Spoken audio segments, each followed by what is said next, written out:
You're right on time for Hope TV News Watch on this 23rd day of September 2022.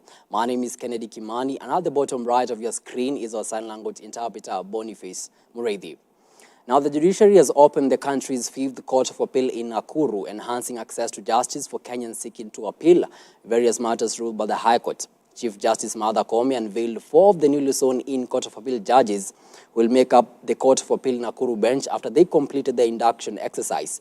According to Nakuru Governor Susan Kihika, the opening of the Court of Appeal will ensure that justice will be more accessible and appeal cases expedited. Dickens Luvanda begins our bulletin with the following story. Just days after their oath of office, after years of waiting for confirmation of the appointment by the president, Justices Weldon Korir, Agri Mushelule, George Odunga and Professor Joel Ngugi at the new bench of the newly launched Nakuru Court of Appeal. Chief Justice Martha Koome and the Deputy Chief Justice Philomena Mwilu, alongside the Court of Appeal President Daniel Musinga, led judiciary officials in launching of the country's 5th Appeal Court in Nakuru County.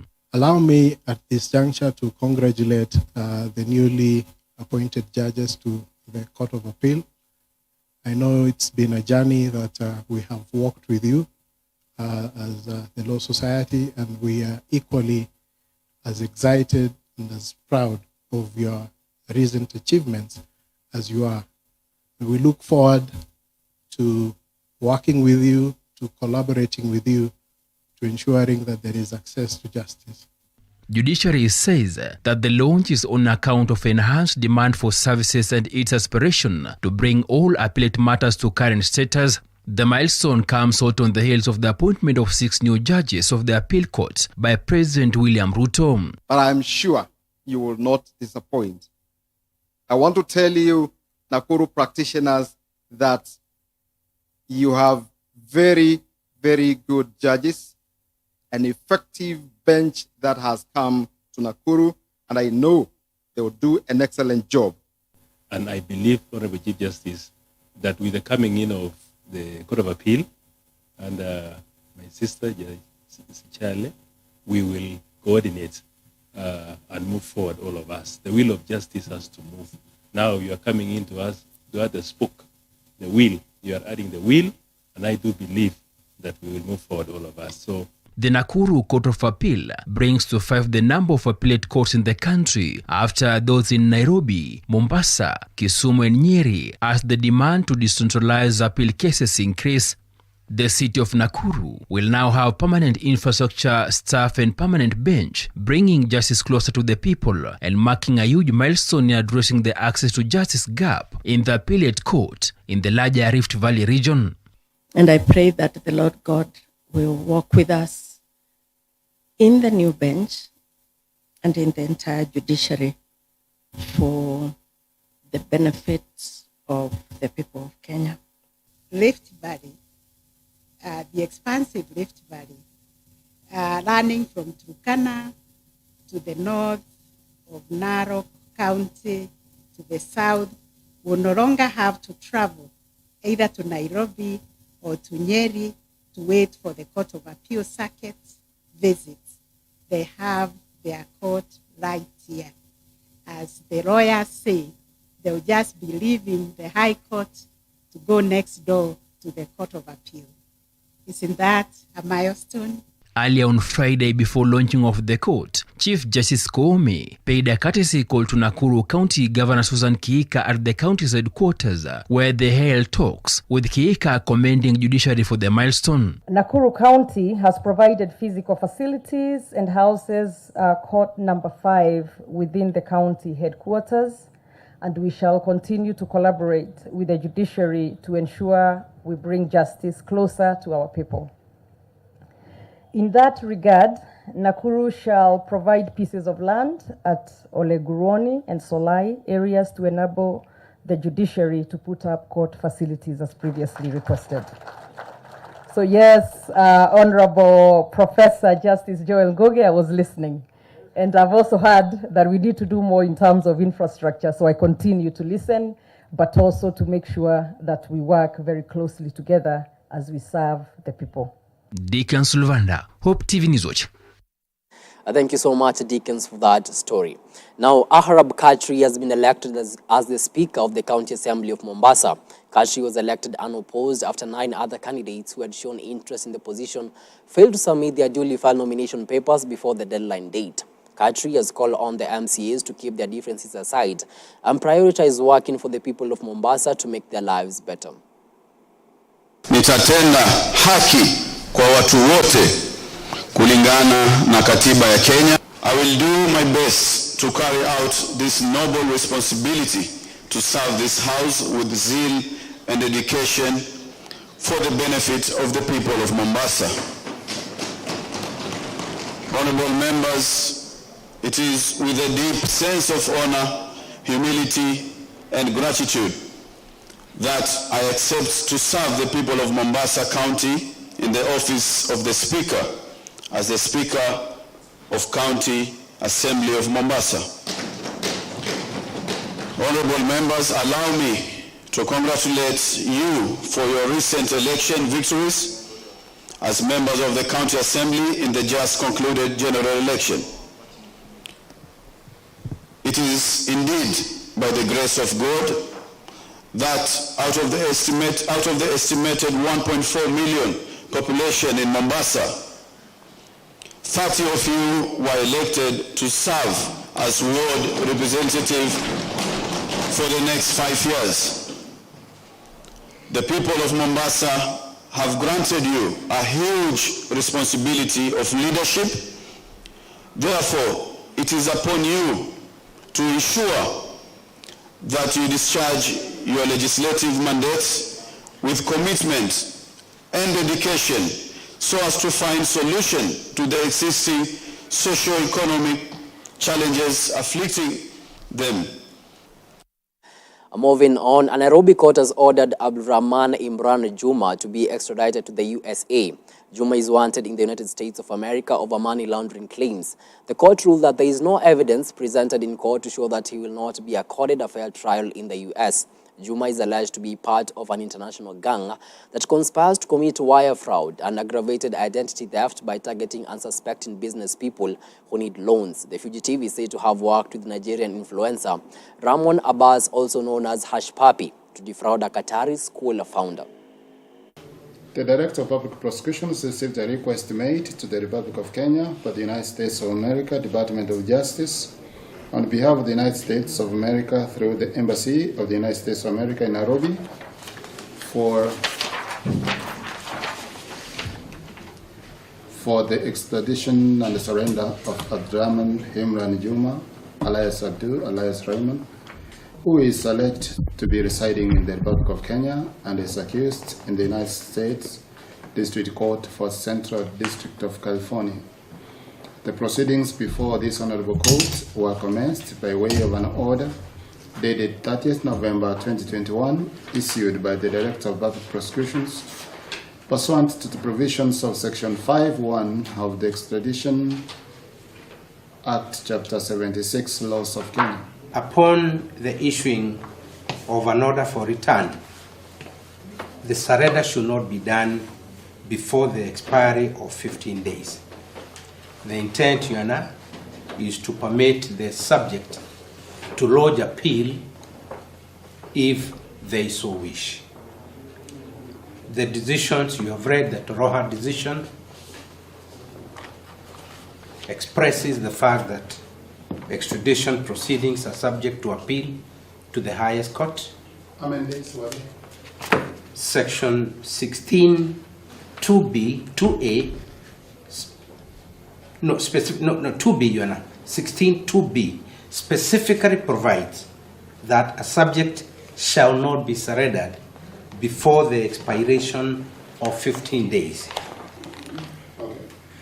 I'm seeking, Your Honor, because this is a matter of discretion, to grant us stay for about 30 days to enable us pursue the recourse for an appeal and also for the matter before the High Court.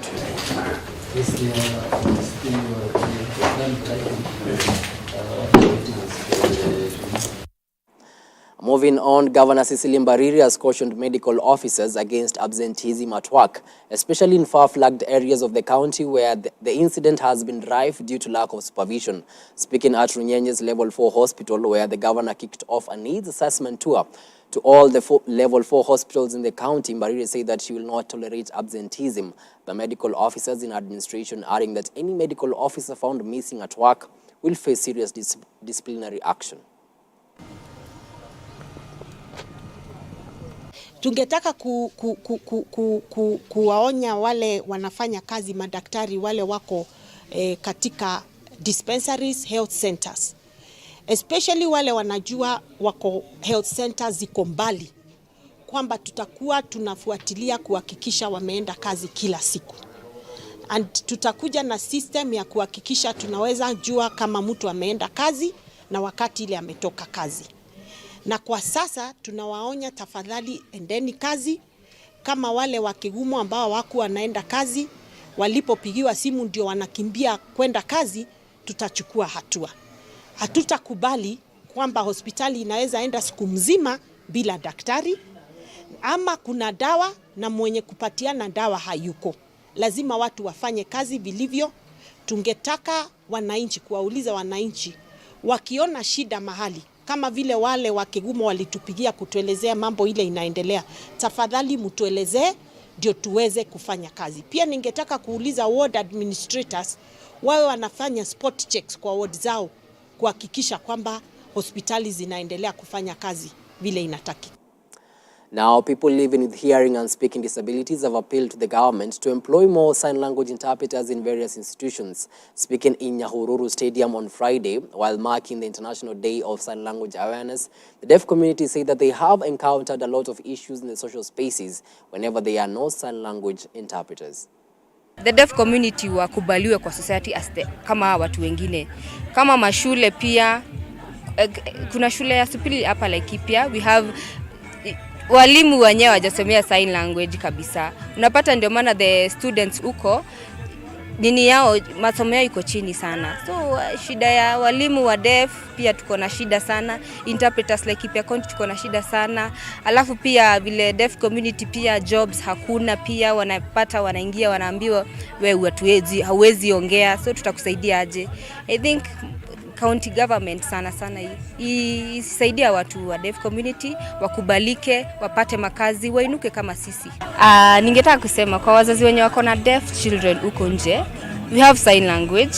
Watoto wanaweza soma sign language. Sisi kama interpreters pia tunafunza sign language. Unaweza pitia interpreter kama umeshindwa kutafuta shule ama kuangalia shule huku, unaweza pitia through interpreters, wanaweza kusaidia. We have sign language pia.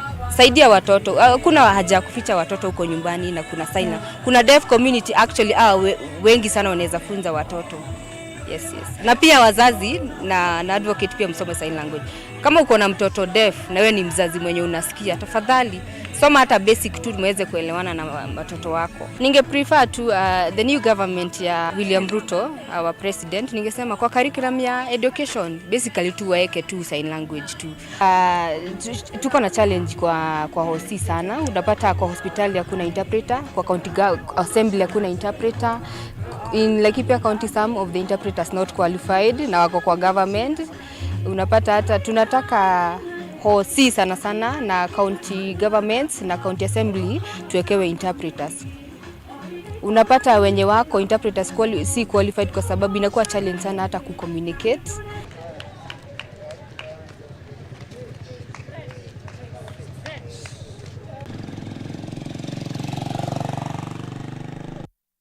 And that story takes us to a first commercial break. We will be back in a short 12 more stories. See you on the other side.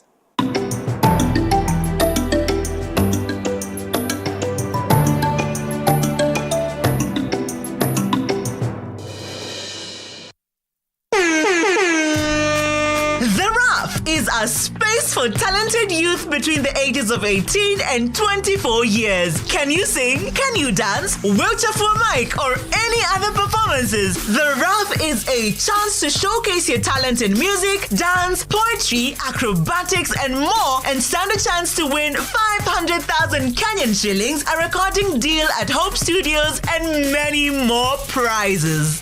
The RAF auditions in Nyeri will be on Thursday, 29th of September 2022. To register, send an SMS starting with hashtag The RAF with your name, county, and talent to 22232 to get an invite to the auditions happening near you. For more information, please call 0709 861 223. The RAF, identifying talent, inspiring passion.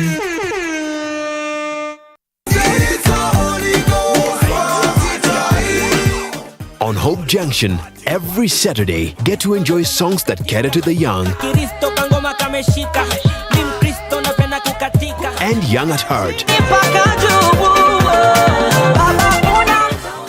Let the beat keep your head nodding.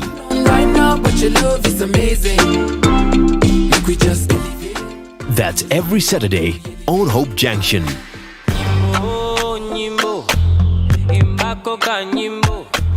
From 10 a.m.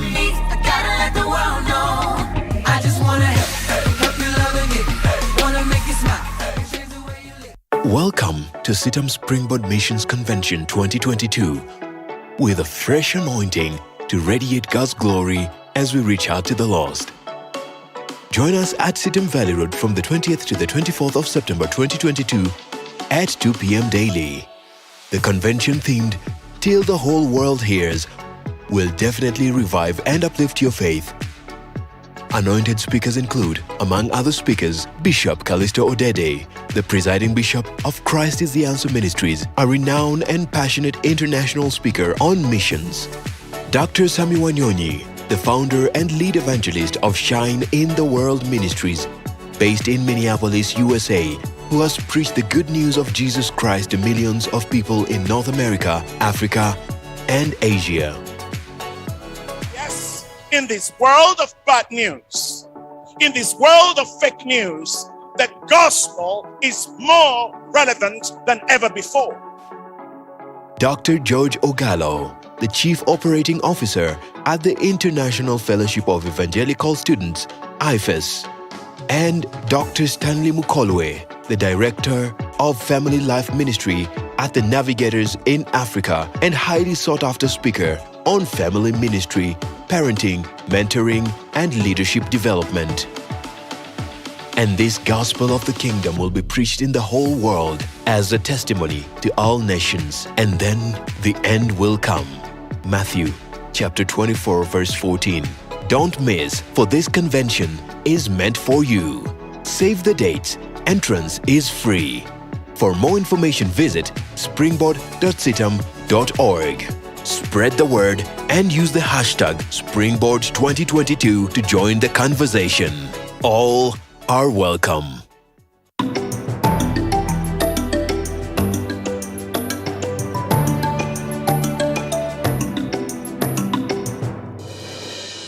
Thank you so much for staying with us. Now, Christians have been called upon to be a people and a church with a mission mindset. Speaking during the fourth day of the Springboard Convention at Sitam Valley Road, Dr. George Ogallo, who is the Chief Operating Officer at the International Fellowship of Evangelical Students, spoke on the missionary mindset topic, where he emphasized on the fact that global mission is local, urging Christians to demystify missions and start where they are. The convention is set to culminate on Saturday, that is tomorrow, with an ordination service. Jesus in my life. And sometimes, actually, when you look at some people, you just think, what is the message? I mean, this guy looks okay. They have accomplished all things according to parameters of Kenya. They have everything. So what is the relevance of Jesus? But my brothers and sisters, it is going to help us to capture the mission agenda when we not only know that it is the mission of God, but that their people are poor, oppressed, and in captive, irrespective of how they look or appear. Only you can do it. And the mission field and mission opportunity is huge and huge. Whichever it is, whether you are in the field of journalism, may God help us to realize that the paradigm shift of mission is not going to the missionary model. There were some very good things there that we can pick up, but the Lord is saying the African moment is not going to be a replica of what it was centuries ago. Moving on, the aftermath of elections in the country has been calmer than in previous years, with traders resuming their businesses after the voting day on the 9th of August. This led the United Nations praising the Kenyan people for the peaceful election and smooth transition of power that demonstrated a mature democracy. Kibra, which has more than often been a violence hotspot during the elections, remained so calm despite it being listed as a red flag before the elections. Here are some Kenyans sharing their experiences on the post-election normalcy. This story has been produced by our very own Nelson Andiva. Nadhania hii ikiendelea tu hivi kwa kura ingine mmoja, Wakenya sasa wataelewa kupiga kura kama vile nchi za kizungu. Nchi za kizungu hata campaign does not have any friction. After campaign watu wanaenda kwa voting, there's no friction. Demokrasia yao ni zaidi ya miaka 2000. Sio kama yetu bado mbichi, lakini tuna prove tunaweza kukoma. Watu wote walisema dau hii hakuna mwenye atafanya nini, hatapigana. Kwa sababu hata wakati tulipigana watoto wetu, mandugu zetu waliathirika, lakini hakuna mwenye alikuja kutufanyia pole, hata hakuna mtu wa siasa alipokuja. Lakini wakati hii wakitaka kampeni wanakuja tu, watakaa hapa hivi na nyinyi. Lakini once wakishapata hiyo kitu, hakuna siku wamefanya nini. Sasa ndio tulikaa chini tukaona kweli wakati wa corona hatukufaidika.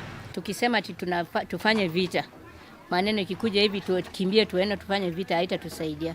Sisi tunaomba tu amani, tuendelee kazi yetu, na kama ingekuwa imewezekana, tunataka nini, usaidizi ile, kama wale wazee watatusaidia, mheshimiwa yani kama atatusaidia tuenue juu hata tu hiyo, kwa sababu biashara kila kitu imepanda.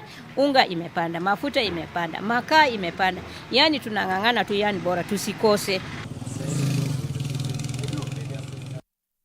Now, the Turning Point International, an award-winning magazine-style program produced by the Christian Broadcasting Network, has today celebrated its 25th anniversary in Nairobi. Muyiwa Olarewaju, who is the host of the show, thanked all their supporters for being there for them throughout the years.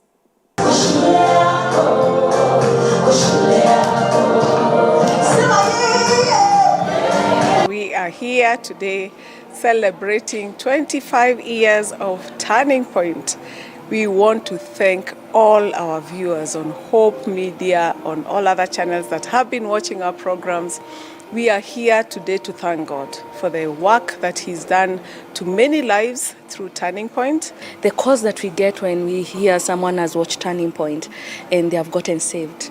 You know, someone wanted to commit suicide, but they just called in time just before they committed suicide. Those are some of the amazing testimonies we get, and the impact that the programs are having in people's life, it's such a blessing to hear from them, and just them testifying of God's goodness, of what God has done through the programs. And I'm grateful for the opportunity with Hope and other platforms for us to be able to continue to share, and hopefully another 25 years. But of course we have to change things and make it more relevant to the audience now.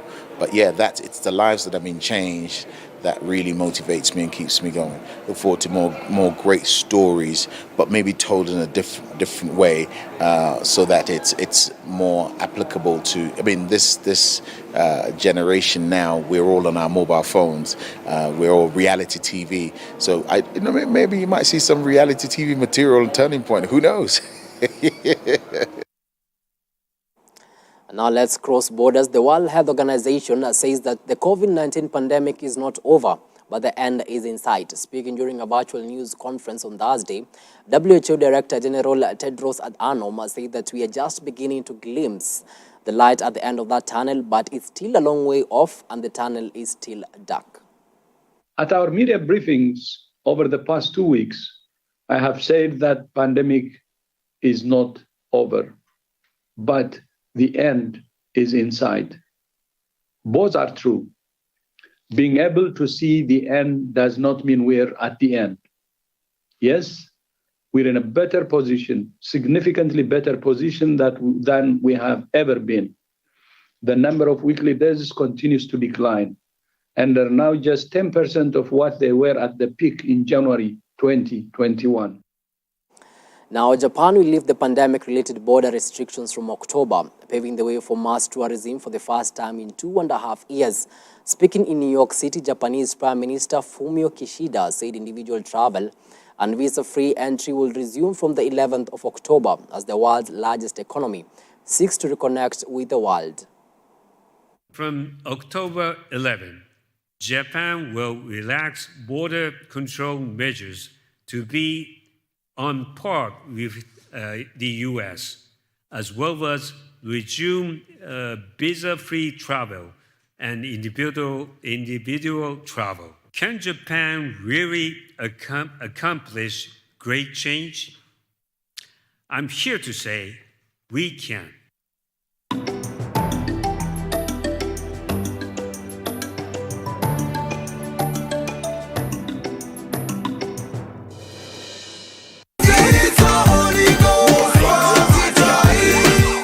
On Hope Junction, every Saturday, get to enjoy songs that cater to the young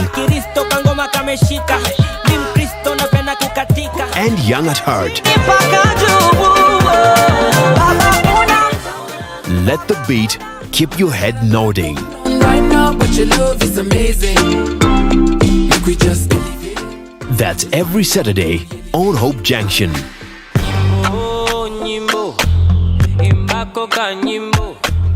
From 10 a.m.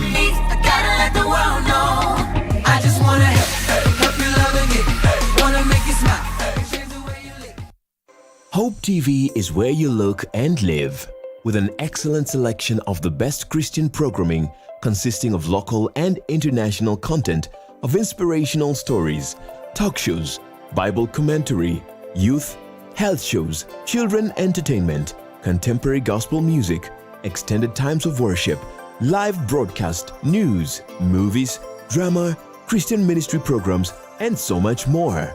Hope TV is another quality service from Christ is the Answer Ministries with over 45% of authentic and credible local content every week. Hope TV is a sister station to Hope FM, Kenya's leading Christian radio station with footprints across the country.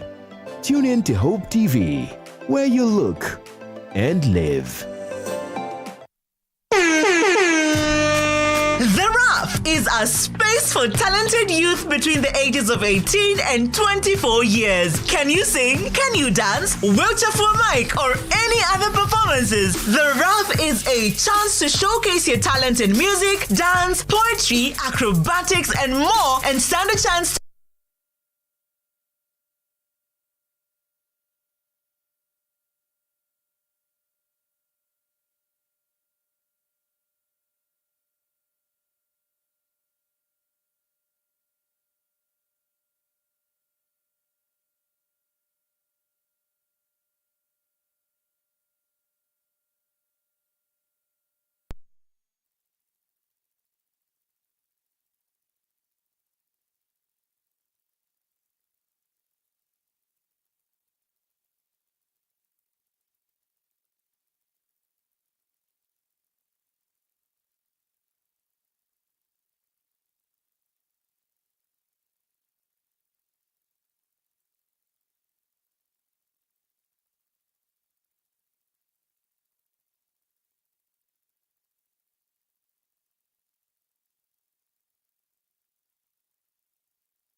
10 a.m. I gotta let the world know.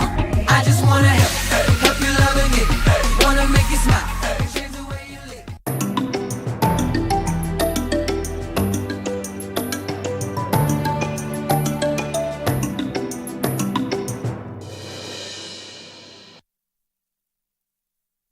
Welcome back. We do apologize for that slight technical hitch. Now, Safaricom Investment Cooperative has today held its groundbreaking for the Miran residents, a luxurious urban residential development situated in the western end of the Nairobi bypass, Ruaka, Kiambu County. The affordable housing project is a 3-acre development that consists of studio apartments, studio lofts, and 1, 2, and 3-bedroom apartments that incorporate modern architecture, a new consumer trend to promote a holistic lifestyle in a secure and serene environment. You have customers. You have customers in Kiambu. You have customers in the county government of Kiambu. A lot of our staff members are looking for affordable houses to buy. The staff that are looking for affordable houses are many. And they also want an establishment that they can trust. And I know Safaricom is among the establishments that the county government of Kiambu can trust.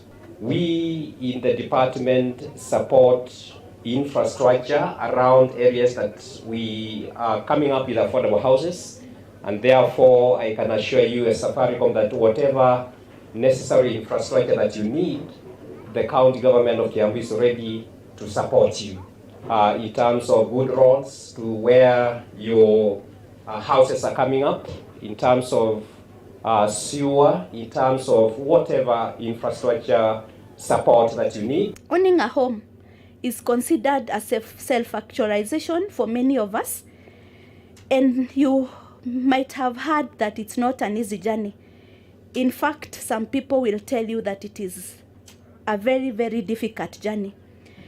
But we are here to offer you an easy way out as a homeowner for Miran. As I've said, that we are bringing you a project, we are bringing you financing options, we are doing the due diligence for you, we are doing a lot of the work for you.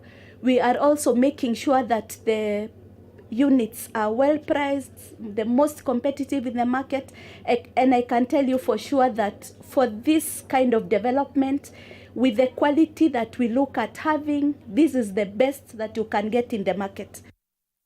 Moving on, now the Kenya Bureau of Standards, Kebs, has recalled 10 cooking oil brands from the retail market. In a letter earlier addressed to the Retail Trade Association of Kenya, Kebs recalled the edible oil brands citing non-compliance to standards following sampling from different outlets within the country. The affected brands include Bahari Fry, Fresh Fry with garlic oil, Fry Mate, Gold and Pure Olive Gold, Postman, Rina Salit, Tilly, and Top Fry.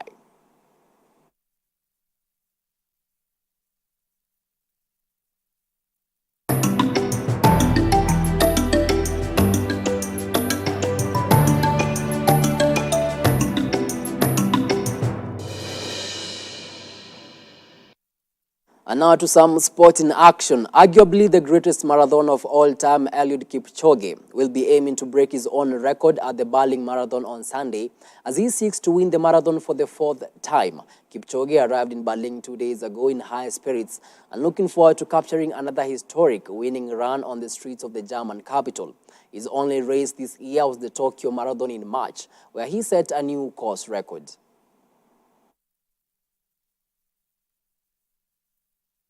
And finally, France kept their hopes of staying in the top tier of the Nations League alive as goals by Kylian Mbappe and Oliver Giroud secured a 2-0 home victory over Austria on Thursday. In another fixture, Cody Gakpo scored early and Steven Bergwijn added a second to earn the Netherlands a 2-0 away win over Poland on Thursday and put them within 1 point of winning their Nations League group. And with that, we come to the tail end of our news tonight. Many thanks to you for watching Hope TV News Watch. On behalf of the whole team that made this bulletin a success, have yourselves an awesome weekend. My name is Kennedy Kimani, and Boniface Muridhi has been the sign language interpreter.